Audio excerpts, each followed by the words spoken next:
At the time of this recording, I have less than 4 weeks till my first marathon. That is crazy to say because I have been training for this marathon for what feels like forever.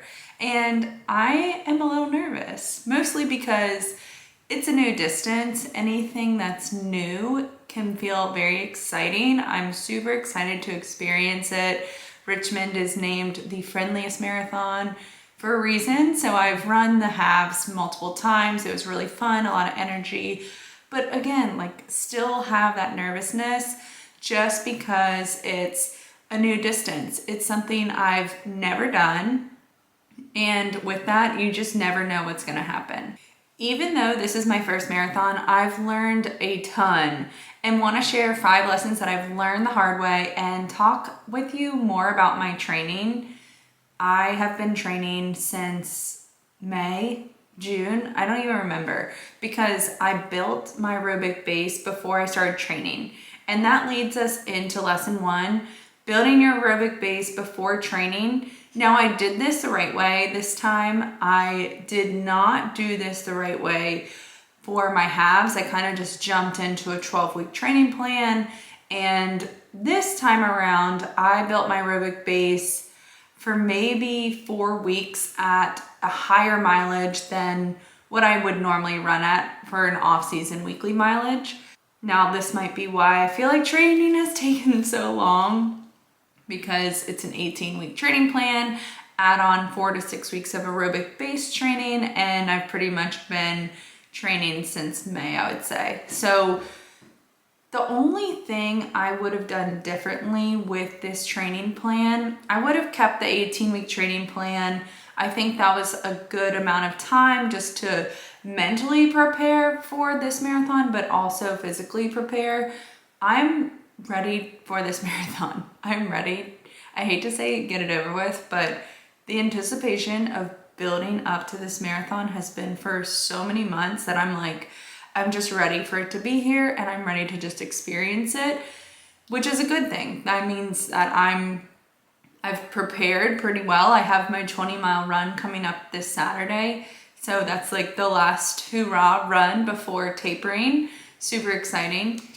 And the only thing, if I were to train for a marathon next year, now obviously I'm doing a beginner training plan because it's my first one, but if I were to train for one next year, then I would increase my long run mileage while I built up my aerobic base training. So I have, 4 weeks of building that aerobic base at a little bit higher of a mileage than I have normally been running.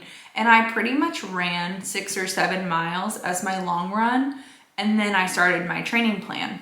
And I would increase that mileage 6, 7, 8, and then I would drop it down. So have a fallback week the week before my training plan started instead of just going into it. I think that would have helped, and it would allow me to just start the training plan on fresh legs. Now, there's always room for improvement when you're doing something for the first time, but it's just something I would note is, yes, great idea to do the aerobic, build your aerobic base before training. So you don't want to go 0 to 100 with any sort of training plan. So I think that was a good idea. I basically did the same weekly mileage during that aerobic base training each week as my first couple weeks into the training plan. So that was a very smooth transition. I didn't feel like, oh my gosh, now I'm starting training. It was just very, very similar to me, which I liked, but I definitely would have done a fallback week right before starting that training plan. The next thing I would have done different is to try different fuel early on. Now, I do have a little less than 4 weeks till a race, so I haven't even hit taper yet, so I really do have a good amount of time, but I thought I had my fuel plan down from the beginning.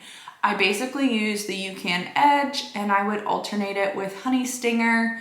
Now, my fueling has improved over the past couple weeks because, especially after the 12-mile long run, I started to feel very hungry, hangry actually, at the end of my runs. And I think it's because I've always had this weird mindset around fuel. I don't know if you can relate to this, but fueling has been something that I've had to force myself to do, not because I don't like what I'm eating or taking, but I feel like sometimes it's like, well, I'm not an elite runner, so why do I have to take fuel? Or I'm running at a really easy pace. I will be okay for the last 3 miles. That was pretty much my mindset over the, I would say, middle of training. Once I started getting into a little bit higher mileage was, oh, I only have, 30 minutes left of this run, or I only have 3 miles, 2 miles left. I don't need to take another fuel because I'm almost done. And I would finish the last mile on fumes, basically. I would be on E. My body was on E. My stomach has no problem making the loudest noises ever when I was breathing. So clearly I was hungry. I'd always come home so hungry. And I think that's something that I have improved on over, I would say, the past month and a half, is consistently taking fuel every 30 minutes, even if that means I have 10 minutes left of my run, because that way your body is able to finish strong. You're gonna take fuel all the way on that regular schedule during the race, so you need to practice that way too. And I'm saying, like, I'm speaking this to myself, and I had a little talk with myself about it, but that definitely helped. But the other thing is, when I was alternating UCAN and Honey Stinger, literally last week, so 5 weeks out from the race, I ran 10 miles. I didn't take my hydration water bottle, handheld water bottle, and I took 1 Honey Stinger, so I didn't even bring enough fuel for this run. And I had to stop running, walk, and eat my Honey Stinger waffle because I didn't have any water to wash it down. And I was thinking, I'm not taking my handheld water bottle during this race. I'm just gonna use the cups that they hand out. I'm gonna use all the noon that they hand out. And I was thinking, like, this is the most inconvenient thing to eat when I'm picking up my pace. Now, during like a easy run, you have your handheld water bottle with you. It doesn't feel as bad. But when there's no handheld, you're running at a little bit faster of a pace. I just remember thinking, this is not ideal. And if it's not ideal, then I want to see if there's alternatives, because during race day, I want to make it as smooth as possible. I already know that marathon is going to be difficult. It's a marathon. It's new distance. So it's going to be difficult, either mentally or physically or both. So I want to make all these other factors that I can control as easy and simple as possible. So I wish I would have tried different fuel early on. Now, I love my UCAN gels. I use them. I'm not changing that up, but I am trying different alternatives to the Honey Stinger waffle. I already ordered the chews, but again, I'm thinking, what if I don't like chewing and breathing and having to swallow these things? So I also got the Martin gels with the caffeine in them. And that's another thing I've been told by a lot of runners, try something with caffeine. And my thing looking back on it is, I thought my fuel strategy was great. I'd alternate UCAN and Honey Stinger basically every 30 minutes. It was great, especially when I stuck to that schedule. But I won't know if something works better for me unless I compare it to what I already knew. And at that point, I didn't have anything to compare it to. I really just had that UCAN works for me and the waffle works for me. So I do wish that I tried different fuel early on, even if I just got like a sample pack, and just tried it just to see how the caffeine felt, how, using other gels felt versus the waffle. So luckily I still have, a solid week of training. So I will be trying the Honey Stinger chews today during my 10 miler, and then the Martin with the caffeine during my 20 miler, just to see how everything feels, because again, my stomach is sensitive. So I will pretty much know right away or while I'm running if I think it's going to work best for me. Number 3 is to adjust quickly if you feel like you've hit burnout. Let's face it, marathon training is a long road to the finish line. It's not just during race day. I mean, if you're running a race this fall, you've been training for months and months and months, and it can feel like a full-time job. if not more, because of the amount that you have to eat and the amount that you have to sleep. So I first started getting symptoms of burnout while I was on vacation. And I've had symptoms of burnout in my business before, especially when I worked full-time and was running my business full-time, and it was literally all I did. So I've had symptoms of burnout before, so I picked up on them fairly quickly. So when it comes to running burnout, it's a little different. And while I was on vacation, it was a hiking trip, so it wasn't just like a relaxation vacation. It was hiking like 50, 60 miles in a week. And I got my long run in there, and I wanted to get another run in. But the thing was, I wanted to run on vacation. Like I was excited to run. I was like, all right, I have 16 miles today, or I have 3 miles today, or 4 miles. But when I was running, I immediately wanted to stop. I remember telling my mom, I know I said we were running 4, but we're running 3. I said, I can't breathe and this isn't fun. And the breathing had to do more with like the altitude change. It was a very big difference. I think it was like, I'm normally at 200 feet of elevation, and this was like 8,500. So obviously the breathing had a lot to do with it, but I just remember being like, I don't want to do this, so I'm not going to do it. And very like, I'm done with it. I'd rather be hiking. I'd rather be doing literally anything else. So after that trip, when I got home, I remember being tired, obviously like the time change and the amount of miles that we were hiking. But in my head, the following week, I was mentally freaking out about like having to make up any miles, even though we hiked a ton. So I still worked on my endurance, even though I wasn't physically running, and my heart rate was still in zone 2 hiking, especially at the inclines, even though I wasn't physically running. And eventually my headspace went back to normal. But last week and a little into the week before that was the first week of me feeling very blah towards running and feeling very like, when is this gonna end sort of situation. But the thing is, I was thinking that before my runs, but when I was actually in it, I was completely fine. Like I was like, this feels normal. It feels like a normal run. Like I'm enjoying it. And then after the run, I was fine.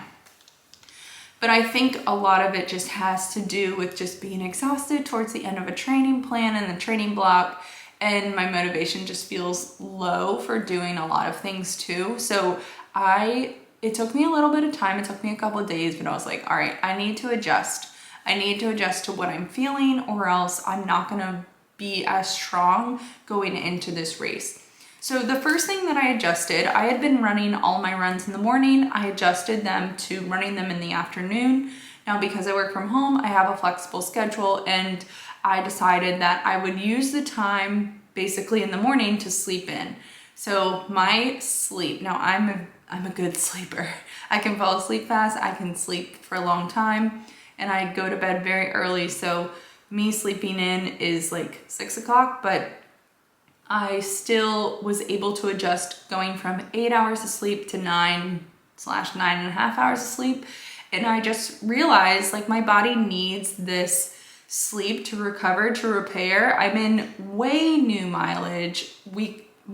weekly mileage. I'm in the highest weekly mileage I've ever been in. So therefore, I'm gonna use that time to just sleep in and have no pressure that I have to wake up and get moving, especially since it's not hot here anymore. The sun's coming up a lot later, so I quickly made that adjustment. The other adjustment that I made to avoid this burnout feeling was where I was running. So in my neighborhood, it's not a big neighborhood. Around me, there's like a couple very small neighborhoods off a main road. So if I'm running around here, I basically have to do a lot of loops and laps around these neighborhoods to get in any sort of mileage. Plus I walk my dog in these neighborhoods, so like I just see the same sights every day, which is fine. But I realized, okay, I'm not running 10 miles around my neighborhood because my neighbors are gonna think I'm crazy. So I decided to switch up the location of where I was running and just go somewhere completely different that I don't normally run in, that I could do an out and back, or just kind of switch up what I was seeing when I was running and the location of the running. So I think that helped a lot as well. And then the last thing that I switched up was that 2 out of my 4 runs that I'm running each week are with someone. So I always have my group runs on Saturday for my long run. That's always with a large group with coaches. So that's really fun. And then Sunday, I've been trying to run with either a friend, my boyfriend, my mom, just somebody. So even if my motivation's low on a Sunday, which usually is for a recovery run, then I can still get it done with someone, because to me, running with someone just makes the time go by a lot faster. So that has helped a lot. And that leads into the 4th mistake I made early on that I quickly adjusted to, and that was to not try to do my long runs on my own. So when I first made my training schedule, because I wrote it myself, I read a bunch of books and looked at different training plans and really just wanted to be in it and make my own training plan, because why not? And I had a lot of experience talking to run coaches, so I feel like I could have. So I realized I was capable of making this training plan. And when I made it, I wrote all the long runs down. I wrote my speed workouts, made sure I stuck with 90-10 rule at the beginning of my training, which just meant like 90% of my runs were easy, 10% were pickups, and then moving into an 80-20 rule as my mileage ramped up. And I had the training plan down, I was following it, and my mileage in the beginning wasn't that long, just because, it's a beginner training plan. So I was around like 8 or 9 miles as my long run.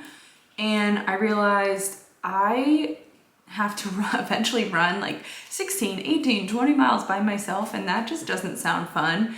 So luckily I got in contact with the marathon training team through Sports Backers that basically runs the Richmond Marathon, and got connected with a training group that has a very similar easy pace of mine. They also have different run coaches along the way. It's a huge group that runs together, which is really fun. They also have the training route mapped out, and it just tells you in your ear or your headphone, like, turn left here. So basically all I have to do is show up with my fuel and run, because there's also stations to fill up your noon or your water. I mean, it's like all done for you. And it just makes the time go by so much faster. You meet new people, they're obviously running with you, so you can talk about running for hours. And again, like I would be very frustrated and bored if I was running by myself during those long runs. So if you're new to a distance, try joining a training plan or a training group. It makes the time just go by way faster. So it's like way more fun. I look forward to these Saturday morning runs together, and I'm very thankful for that. The last mistake that I have made, and this has been in the past couple days, is to only be concerned about aches or pains if they last a couple days, or if they get worse when you're running. Now, as a physical therapist, I definitely understand that aches and pains pop up, but they can also go away fairly quickly, especially when you're running. I'm sure you've experienced random knee pain that came on and then randomly went away. If that's the case, you really don't have to worry about it. I would really only worry about the aches and pains if it gets worse when you're running, or if the ache or pain lasts more than a couple days. So let me back up a little bit, because I remember Thursday after my speed workout, I walked my dog like I always do after a run, and I couldn't even put weight through my right big toe. I mean, it was so inflamed and didn't hurt at all when I was running.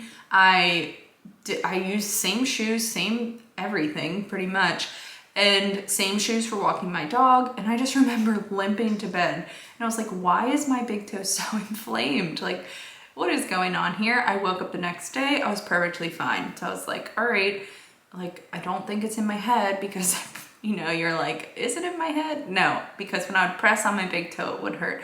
So going into my rest day, the next day was my rest day. I'm resting most of the day, working, sitting in a chair, and my Achilles starts tightening up on that right side. Now again, I'm thinking, okay, please go away tomorrow, because I have a long run and I really don't want this to get worse. before and during my long run. So I start my run, it feels a little tight, and then by mile 1, it's completely gone. So if it were to get worse and turn into pain, yes, I would be concerned. Yes, I wouldn't freak out. You don't need to freak out, but I would start the rehab exercises fast, like that day, just because of the crunch time that I would have between that run and the race. But the fact that it's just like these random aches and pains, they're coming and they're going. When they come on, the first thing I know, especially if you're close to a race, that you want to do is just totally freak out and just think, is this just going to get worse? Am I going to be able to run this race? I need to adjust. But all you're doing when you're thinking that way is heightening your nervous system and causing these nerves to become hyperactive. So that can lead to more pain. It can lead to more stress, which can lead to more pain. So what I would do is just take it easy. You can keep doing what you're doing as long as the pain doesn't get worse, and just see what happens going into that night or the next day. If you want to start rehab exercises right when it comes on, you can, but just see what happens, because especially if you're into higher mileage, your body's just reacting to the stress. So random things can come on and they can go, and it's just like no big deal. You kind of just have to say, okay, well, I'll just keep an eye on it if it comes back. But I would really only worry about it if it gets worse over, I would say 3 to 5 days, or if it gets worse when you're running, especially as you increase mileage or increase your speed. All right, that concludes this episode. I will be having another episode about my race and about tapering in the next couple weeks, so stay tuned. And if you enjoyed this episode, please give it a review below. I'd really appreciate it, and I will talk to you next time. Bye.